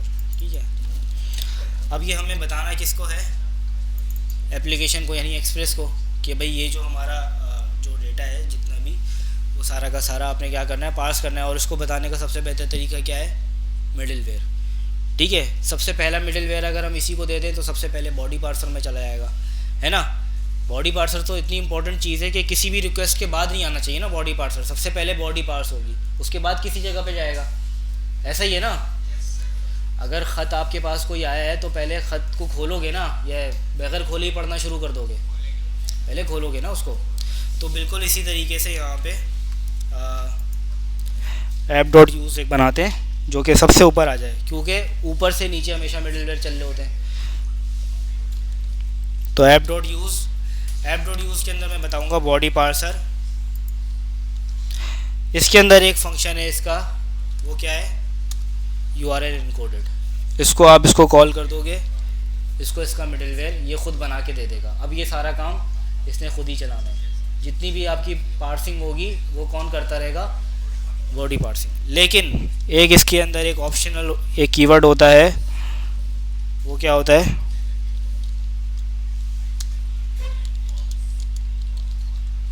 Extended false. बस इस तरीके से इसको रख देना, ये चीज़ चल जाएगी। अब अगर हम आते हैं, अबे यार सॉरी, npm स्टार्ट कर लेते हैं, हमारे पास सर्वर चल गया। अब अगर हम आते हैं यहाँ पे स्लैश फॉर्म की रिक्वेस्ट पे आते हैं, यहाँ पे डेटा कुछ भी भेजते हैं और सबमिट करते हैं। ठीक है, तो उसने वो डेटा जो है वो हमारा पार्स करके उसको दे दिया। हम चूँकि उसको वापस उसको रिस्पॉन्स डॉट सेंड के अंदर वो डेटा भेज रहे थे, तो इस वजह से वो डेटा हमें वहाँ पे मिल रहा है। बात समझ में आ रही है, खुश्क सब्जेक्ट है ना थोड़ा सा, है या नहीं है ना। आगे बहुत मज़ा आएगा जब चीज़ें खुद काम करनी शुरू कर देंगी ना आपके सामने, कि अबे यार ये तो अच्छा चल रहा है इस तरीके से, तो फिर मज़ा आएगा। मैथ की तरह होता है प्रोग्रामिंग जो है ना, वो मैथ की तरह है। अगर आपसे हो रही हो ना तो बहुत मज़ा आता है, और अगर आपसे ना हो रही हो तो इससे ज़्यादा पे बुरी चीज़ कोई नहीं है। तो ये जब आपसे हो रहा होगा, आपसे चल रहा होगा ना, सर्वर आपसे बन रहा होगा, तो बिल्कुल जो है ना क्या कहते हैं, बहुत मज़ा आएगा आपको इस चीज़ के ऊपर। जी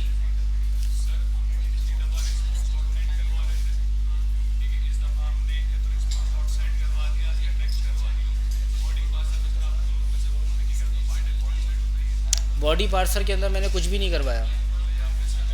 बॉडी पार्सर के अंदर नेक्स्ट बाय डिफ़ॉल्ट मौजूद है। देखो बॉडी पार्सर को जो हमने पास यहाँ पे ना बेसिक किरदार अभी पता है किस चीज़ का है, यहाँ पे जावास्क्रिप्ट का। जावास्क्रिप्ट देखो कैसे काम कर रही है। हमने body parser dot URL encoded किया है और फंक्शन को कॉल करा दिया है, जो भी डेटा इसको पास करना था। अब ऐप डॉट यूज़ को रिक्वायर्ड क्या होती है चीज़, फंक्शन। मिडिलवेयर फंक्शन ही होता है ना, इसको तो फंक्शन रिक्वायर्ड है, लेकिन हमने तो फंक्शन को कॉल करा दिया। इसका मतलब क्या हुआ, इसका मतलब बगैर देखे ही मैं समझ जाऊंगा कि URL इनकोडेड को मैं जब भी कॉल कराऊंगा इसके रिटर्न में क्या आना है, एक फंक्शन आना है। वो रिटर्न में जब फंक्शन आएगा तभी तो, जब मैंने यहाँ पे वो चीज़ रखी है तो यहाँ पे फंक्शन मिल जाएगा इसको। मैंने बताया था ना कि कोई भी फंक्शन जो है वो उसकी रिटर्न टाइप जो जो भी डेटा होता है वो कहाँ पे आता है, जहाँ पे हमने उसे कॉल करा है। हमने URL एनकोडेड को यहाँ पे कॉल करा है, तो इसका मतलब ये है कि URL एनकोडेड का जो भी रिटर्न होगा वो यहाँ पे आ जाएगा, और यहाँ पे रिक्वायर्ड फंक्शन है, तो URL एनकोडेड क्या देता होगा हमें, डेटा फंक्शन देता होगा।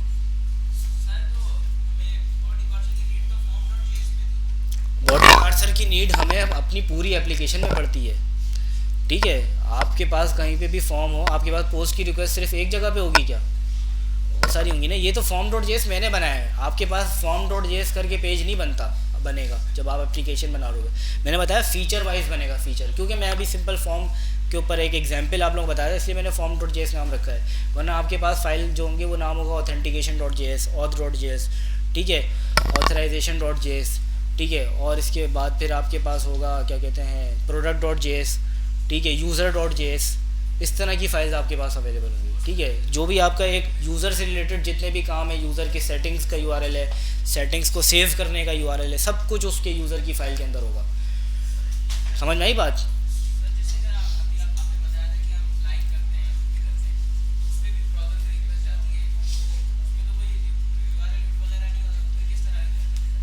जब हम क्या करते हैं, लाइक करते हैं, वो रिक्वेस्ट क्यों नहीं जाती है उसके ऊपर। आप नेटवर्क का टैब खोलो फेसबुक के ऊपर अपने, और वहाँ पे चेक करो, जब आप लाइक पे क्लिक करोगे तो रिक्वेस्ट गई होगी, लाजमी गई होगी, ऐसा पॉसिबल ही नहीं है कि रिक्वेस्ट नहीं जाती।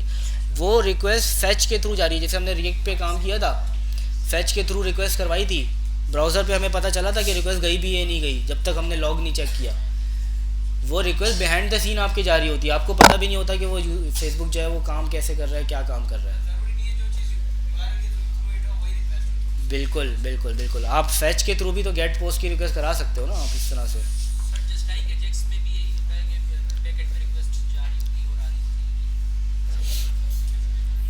मैं बात एजेक्स की कर रहे हैं हम लोग। अच्छा तो खैर यहाँ तक समझ में आया भाई, आगे चलें। नहीं,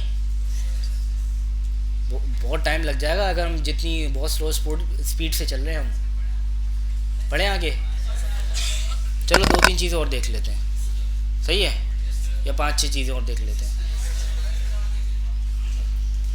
अच्छा देखो, अच्छा अब तक देखो हम लोग जो भी काम कर रहे थे, हमने यहाँ पे फॉर्म वगैरह जो भी बनाया था, इस तरह से चीज़ें, ठीक है, सही है, समझ में आ गई सारी चीज़ें। फॉर एग्जांपल अब मैं चाह रहा हूँ कि ये फॉर्म जो है ना, मैंने इस तरीके से नहीं भेजना, मैंने HTML फाइल जो है वो पूरी वो भेज देनी है। फॉर्म डॉट HTML के नाम से मेरे पास फाइल भी तो हो सकती है। मैं चाह रहा हूँ कि इस URL पे वो फाइल चली जाए। कैसे होगा, सिंपली जब भी आप अपने कोई व्यूज़ बनाते हो ना, यूज़र को जो चीज़ आपने भेजनी है दिखाने के लिए, वो व्यूज़ कहलाते हैं, ठीक है। उसके लिए चाहो तो आप कोई भी नाम रख दो, सही है, लेकिन ट्रेडिशन जो है वो इसमें यही है कि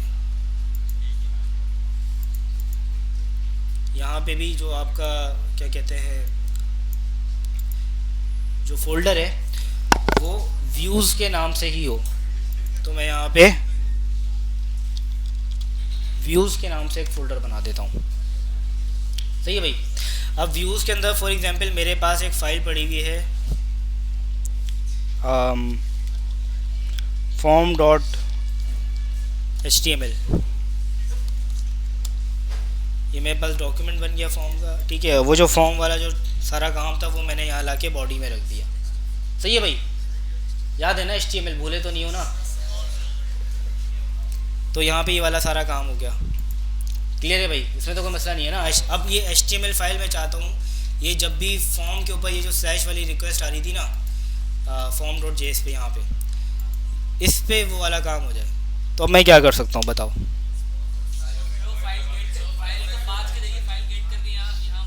रिस्पॉन्स डॉट सेंड में वो फाइल भेज दूँ तो वो चली जाएगी। एक हमारे पास फंक्शन होता है इसके लिए, रिस्पॉन्स डॉट सेंड फाइल का, ठीक है। अब सेंड फाइल के अंदर मसला क्या होता है, सेंड फाइल के अंदर जो हमारे पास पाथ जाएगी वो कैसे चलेगी, वो वही फाइल सिस्टम के थ्रू, जैसे हमने वहाँ पे पाथ बनाई थी ना अंडरस्कोर डायरेक्टरी नेम करके पाथ डॉट ज्वाइन करके, बिल्कुल यहाँ पे भी पाथ वैसी बनेगी। अगर आप उसको रिलेटिव URL वाले पाथ दे रहोगे तो वो यहाँ पे नहीं चलेगा, वो सिर्फ रिक्वायर वगैरह की जगह पे ही चल जाता है, वैसे नहीं चलेगा, ठीक है। तो यहाँ पे अब हमने क्या करना पड़ेगा, सबसे पहले तो मैं पाथ, क्योंकि मेरे पास यहाँ पे नहीं है तो उसको इंपोर्ट कर लेता हूँ अपने पास। दे सकते हैं, लेकिन यार बेहतर है कि आपकी जो जितनी भी इंपोर्ट्स होती है ना फाइल की, वो ऊपर रहें, हमेशा फाइल के सबसे टॉप पे रहें। ये अच्छी प्रैक्टिस है।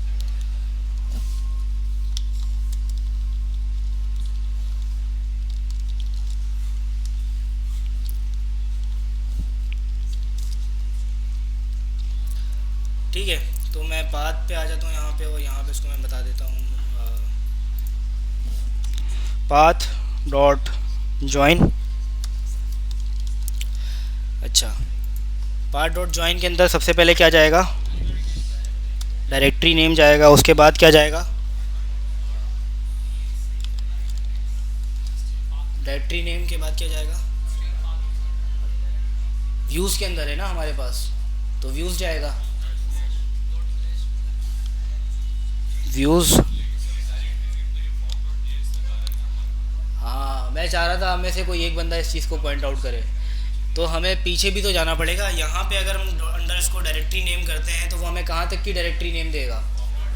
फॉर्म डॉट जेएस तक की डायरेक्टरी नेम देगा। तो व्यूज़ में जाने से पहले, क्योंकि यहाँ पे इसको व्यूज़ नहीं मिलेगा, हमें एक फ़ोल्डर पीछे जाना पड़ेगा व्यूज़ में जाने के लिए। राउट्स के फ़ोल्डर से बाहर निकलना पड़ेगा। उसके लिए हम क्या करेंगे, यहाँ पे कॉमा लगा के इसको दे देंगे डॉट डॉट स्लैश, यानी एक फ़ोल्डर पीछे भी आओ। उसके बाद व्यूज़ में जाओ, और व्यूज़ में जाने के बाद क्या?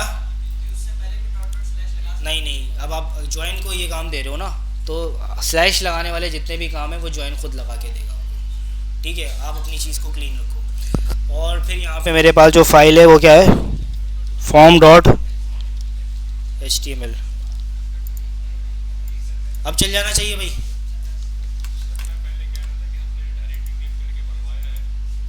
देखो फॉर्म के ऊपर आ तो अब भी वही रहा है, लेकिन उसी से आ रहा है या नहीं आ रहा है, ये कैसे चेक करें? एक काम करते हैं, ये जो हमारी HTML फाइल है ना, इसके अंदर ये जो डेटा है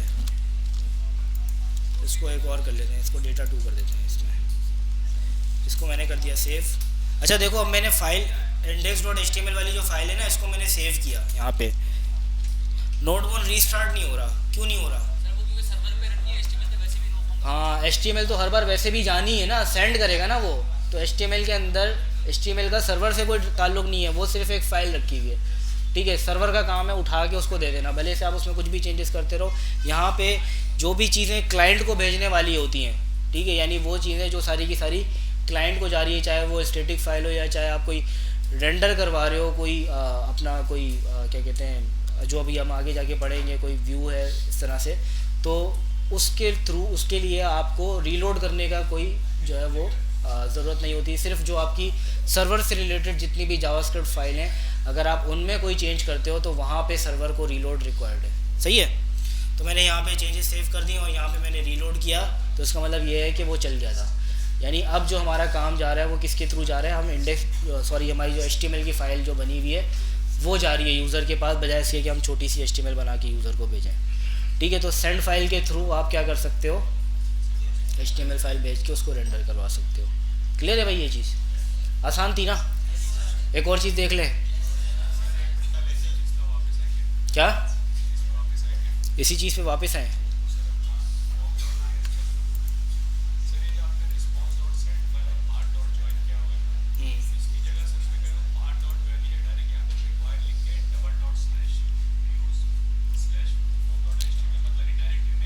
यार देखो, रिक्वायर्ड जो चलेगा ना, रिक्वायर्ड चलता है सर्वर के लिए, सर्वर्स के लिए। रिक्वायर जो है ना वो क्या करता है, रिक्वायर आपको कोई भी एक जावास्क्रिप्ट की फ़ाइल या जेसन की फ़ाइल वो ला के देता है। ठीक है, सर्वर के अंदर रन करने के लिए।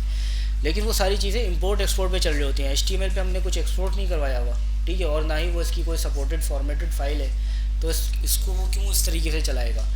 यहाँ पे जो फाइल हमने स्टैटिकली भेजनी है, यानी जिस चीज़ का सर्वर से कोई ताल्लुक़ नहीं है, सिर्फ इस सर्वर का काम यहाँ पे हम इतना चाह रहे हैं कि वो इस फाइल को ब्राउज़र को भेज दे।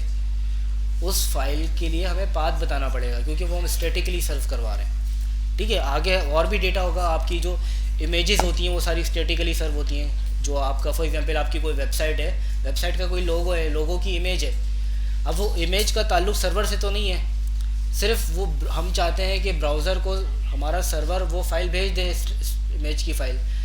तो वो फाइल सारी इस तरह की जो हैं वो स्टैटिकली सर्व होती हैं। ठीक है, आई बात समझ में? आगे हम उसी को ही देखने वाले हैं, बल्कि देख लेते हैं यार, आप लोगों की अच्छी प्रैक्टिस हो जाएगी एक हफ्ते में अगर आप करो तो। अब फॉर एग्जांपल ये form dot H T M L है, ठीक है। अब मैं चाह रहा हूँ यहाँ पे कि स्टाइल है मेरे पास, यहाँ पे स्टाइल का फोल्डर है, और यहाँ पे मैं फॉर एग्जांपल मैं चाह रहा हूँ कि बैकग्राउंड,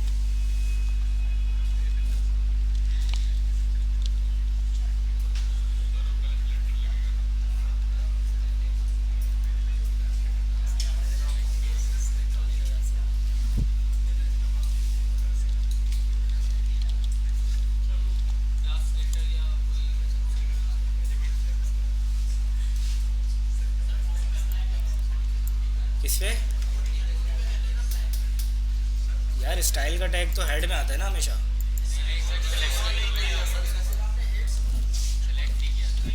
अरे यार, तुम लोगों के साथ साथ रह के मेरा भी दिमाग ख़राब हो रहा है आजकल।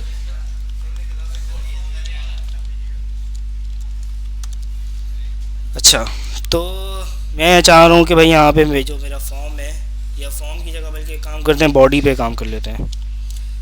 बॉडी है तो बैकग्राउंड कलर जो है वो मेरा क्या आ जाए, हैश। कौन है जिसको पिंक कलर पसंद है, बाहर आओ।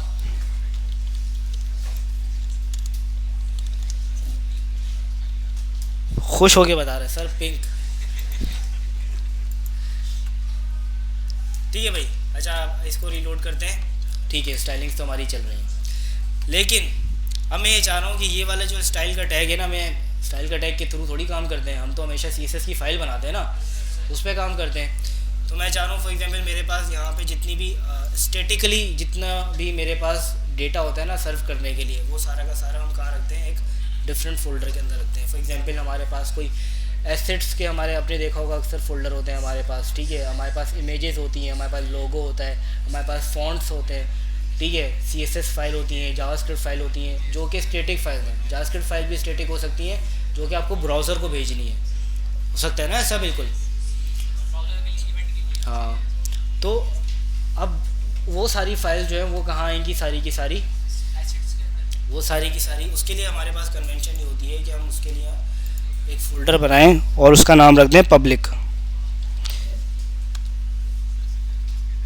ठीक है।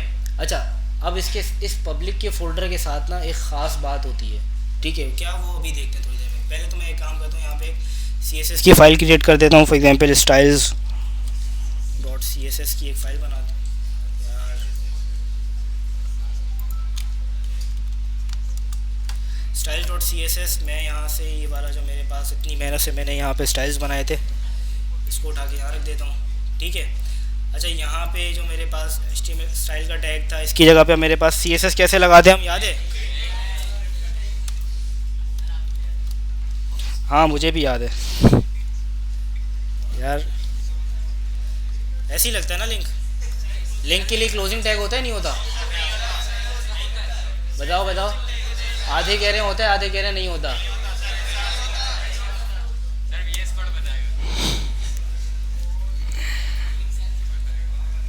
अच्छा, यहाँ पे क्या बताते हैं हम, SRC, href। बेटा तुम लोगों को दोबारा HTML पढ़ानी पड़ेगी और तुम्हारी ऐसे मेरा भी रिवाइज हो जाएगा अच्छा, अब href के अंदर स्लैश तो आ गया। अच्छा, अब वो मैंने यहाँ पे जो फाइल बनाई थी उसको मैंने यहाँ पे लगाना है, तो मैं उसका URL कैसे बनाऊँ? स्लैश पब्लिक स्लैश, ऐसे ही होगा, slash public slash style dot CSS।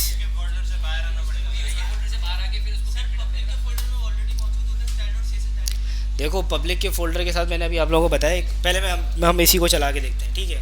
आप सबकी देखो स्टाइल्स चलेगा, ठीक है, यानी इसका मतलब ये वाला तरीका तो नहीं चला। अब आप क्या कह रहे हो, 2 फोल्डर्स पीछे जाना पड़ेगा। ये लोग एक फ़ोल्डर पीछे आ गए, और एक और फोल्डर, बस ये काफ़ी है। अब भी नहीं चला। इसका रीज़न पता है क्या है? इसका रीज़न पता चलेगा आपको जब आप नेटवर्क की टैब में होगे और यहाँ पे आके इसको रीलोड करोगे। तो यहाँ पे हमारे पास फॉर्म है, इसका रिस्पॉन्स है। क्यों नहीं दिखा रहा है? यहाँ पे एक रिक्वेस्ट आती है।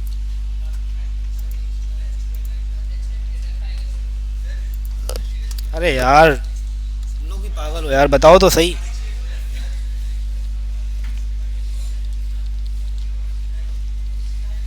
सब भूले हो भाई। ये देखो अब styles dot C S S की रिक्वेस्ट आ गई हमारे पास यहाँ पे ना, ठीक है। अब styles dot C S S की जो रिक्वेस्ट आई है इसके अंदर, लेकिन हमारे पास आ क्या रहा है? क्यों आ रहा है? तो सी एस एस फाइल आनी चाहिए ना यहाँ पे, ऐसा क्यों हो रहा है?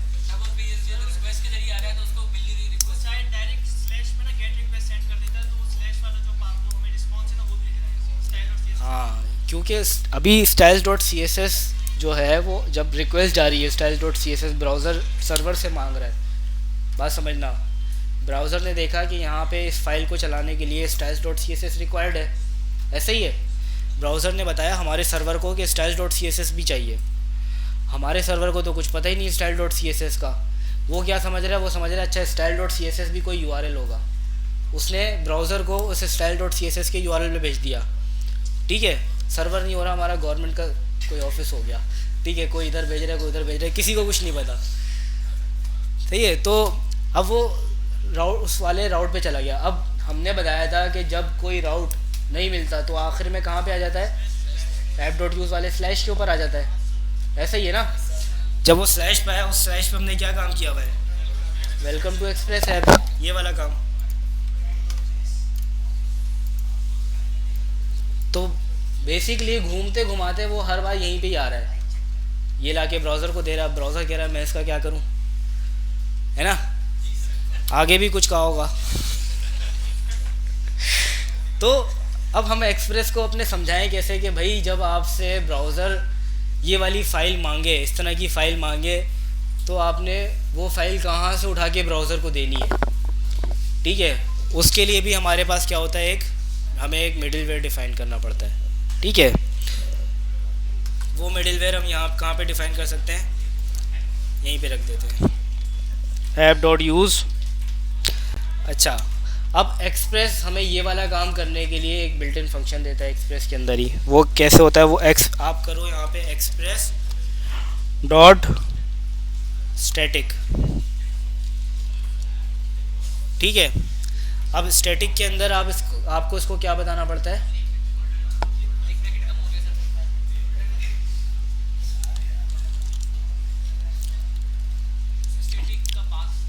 यहाँ पे आपको फोल्डर का नाम बताना पड़ता है, पब्लिक, बस।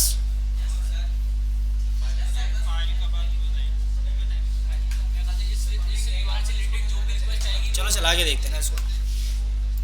ये तो नहीं चला, ठीक है। मैं form dot H T M L में आता हूँ, ये चीज़ें भी हटा के देख लेते हैं ना एक बार, अगर तजुर्बे कर ही रहे हैं तो। पब्लिक भी देख लेते, तब भी नहीं चला, पब्लिक भी हटा देते हैं, अब भी नहीं चला। डॉट स्लैश लगा दे, क्या? अब भी नहीं चला, कैसे चलेगा ये?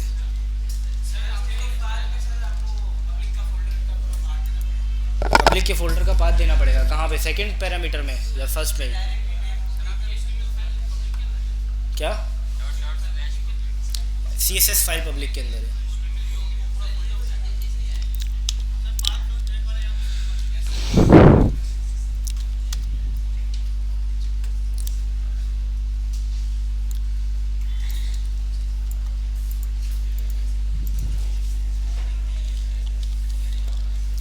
आगे अब क्या दूँ उसको पास?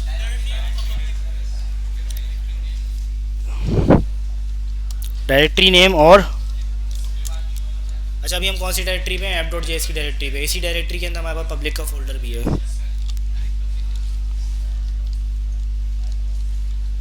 मैं चाह रहा था आप लोगों में से कोई पॉइंट आउट करे इस बात को, लेकिन सिर्फ एक ही बार पीछे से बोले जा रहा था कि सर यहाँ पे पाथ आएगा, पाथ आएगा, पाथ आएगा। अरे सिर्फ स्ट्रिंग कैसे चल जाएगी यहाँ पे, ठीक है। वो खुद ही पता पता लगा ले, हाँ भाई इस नाम का कोई फोल्डर होगा, यहीं पे ही पड़ा होगा, देखो ज़रा आगे पीछे कहीं, है ना।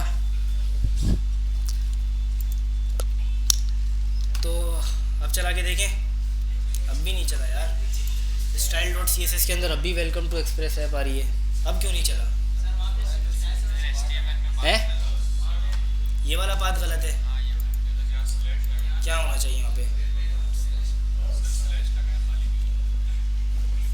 स्लैश लगा दूँ?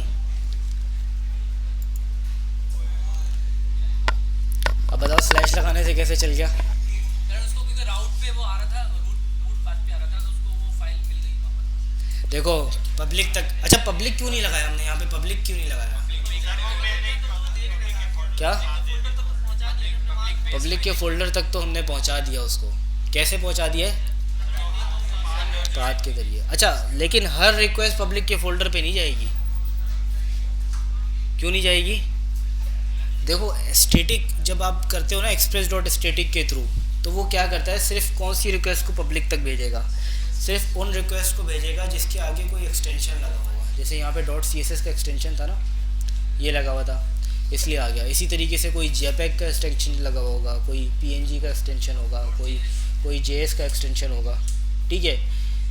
यानी हमने अपने सर्वर को ये समझा दिया है कि अगर कोई भी एक्सटेंशन आपके पास आ जाए, कोई इस तरह की रिक्वेस्ट आए कि जिसके अंदर कोई एक्सटेंशन आगे शामिल हो, तो फिर आप क्या कर लेना, पहले पब्लिक के फ़ोल्डर में देख लेना, हो सकता है वहाँ मिल जाए। तो पब्लिक के फ़ोल्डर में जहाँ भी वो चीज़ मिल जाएगी तो वो उसको वहाँ से वो कर देगा, ठीक है। अच्छा अब इसके साथ एक और चीज़ बता दूँ कि आपके पास एक से ज़्यादा भी स्टैटिक फ़ोल्डर्स हो सकते हैं। अभी हमारे पास स्टैटिक फ़ोल्डर एक ही है पब्लिक का, सही है।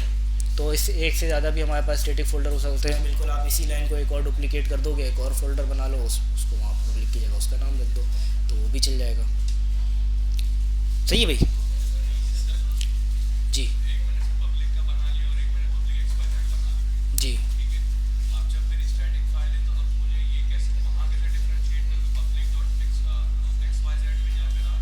वो दोनों में ढूंढेगा। पहले पहले आपने जिसका नाम दिया हुआ है ना, अगर आपने पहले पहले पब्लिक की लाइन आ रही है तो वो उस फाइल को पहले पब्लिक के फोल्डर में ढूंढेगा, ठीक है। अगर वो चीज़ उसको नहीं मिली तो फिर पब्लिक एक्स वाई जी में आएगा। अगर पहले पब्लिक में मिल गया तो पब्लिक एक्स वाई जी कभी भी नहीं चलेगी, वो जाएगा ही नहीं उधर देखने के लिए। क्या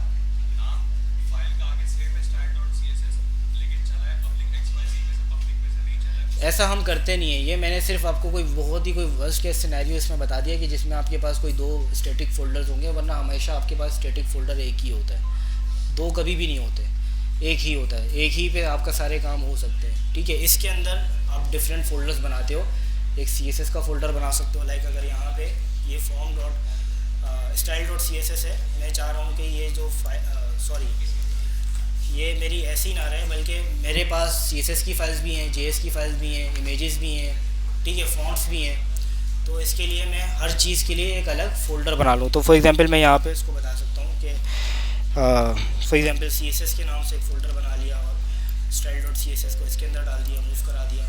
अब यहाँ पे form dot H T M L जो है वो कैसे चलेगा, slash C S S slash style dot C S S, ठीक है, इस तरीके से।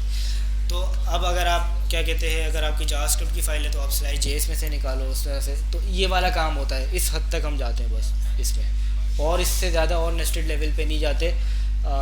चल सकता है, सिर्फ नॉलेज के लिए आपको बता दिया कि भाई आप एक से ज़्यादा फोल्डर भी रख सकते हो, लेकिन बहुत ही कोई कम केसेस के अंदर कोई ऐसा होता है, 99.9 केसेस में आपके पास एक ही फोल्डर होता है जो कि स्टैटिकली सर्व हो रहा होता है।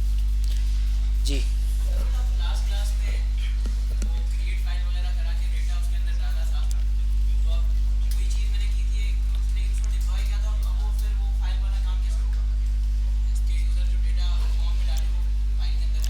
देखो वो जो आपने डिप्लॉय कर दिया ना, अब जिस मशीन पे आपने डिप्लॉय किया वो फाइल वहाँ पे क्रिएट हो रही है बस। लेकिन कहाँ पे डिप्लॉय किया था, हिरोकू पे। हिरोकू के ऊपर डिप्लॉयमेंट का इशू ये होता है कि हिरोकू बार बार अपने इंस्टेंसेस जो होते हैं ना इसको रीलोड करता है। जब आप हिरोकू का इंस्टेंस एक बार रीलोड हो गया ना, तो उसके बाद आपने जितनी भी फाइल्स लोकली अपने पास स्टोर करवाई थी वो सारी रिमूव हो जाती हैं, ठीक है। तो ये वाला काम जो तरीका है ना, ये हिरोकू पर तो कभी भी कामयाब नहीं है ये वाला फ़ाइल। तो वहाँ पे इसके लिए बेहतर ये है कि आप कोई प्रॉपर डेटाबेस हो वो अपनी एप्लीकेशन से कनेक्ट करो। हिरोकू जो है वो बार बार आपकी एप्लीकेशन के स्टेट को रिफ़्रेश करके उसी स्टेट पे ले आता है जिस स्टेट पे आपने हिरोकू पे पुश किया था। तो कोई भी आपकी फ़ाइल अगर लोकली स्टोर हो रही है उस सिस्टम के अंदर तो वो ज़ाया हो जाएगी थोड़ी देर टाइम के बाद। लेकिन अगर बनी भी है और खाली उसके अंदर डेटा ऐड हो जाता है, क्योंकि बंद हो गई थी, पुश करते वो फाइल भी गई होगी। नहीं, उसकी स्टेट भी रिस्टोर होगी। अगर आपने फ़ाइल बना के भेजी है उसमें डेटा तो ऐड हुआ है ना, जब वो जैसी इंस्टेंस को रीलोड करेगा ना वो फाइल भी उसी उसी स्टेट पे वापस आ जाएगी जिस स्टेट पे आपने पुश किया था उसको। ठीक है भाई यहाँ तक। अच्छा, अब हमारा जो नेक्स्ट क्लास जो है उसके अंदर हम क्या कहते हैं टेम्पलेट इंजन्स पढ़ेंगे।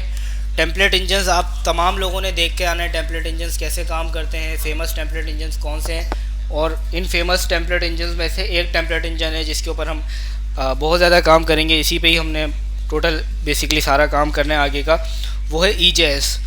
EJS को लाजमी देख के आना है, EJS को लाजमी पढ़ के आना है नेक्स्ट क्लास जी। EJS बाकी ये जो रिकॉर्डिंग है इसको ये यूट्यूब पे अपलोड हो जाएगी, तो इस चीज़ को इसको लाजमी देखें और इसको देख के लाजमी प्रैक्टिस करें। जितना एटलीस्ट यहाँ पे मैंने क्लास में काम किया है इतना अपने पास लाजमी बना लें इस चीज़ को। ठीक है या भाई, अल्लाह हाफिज़। यार अटेंडेंस एक बार फिर से लगानी है आप लोगों ने।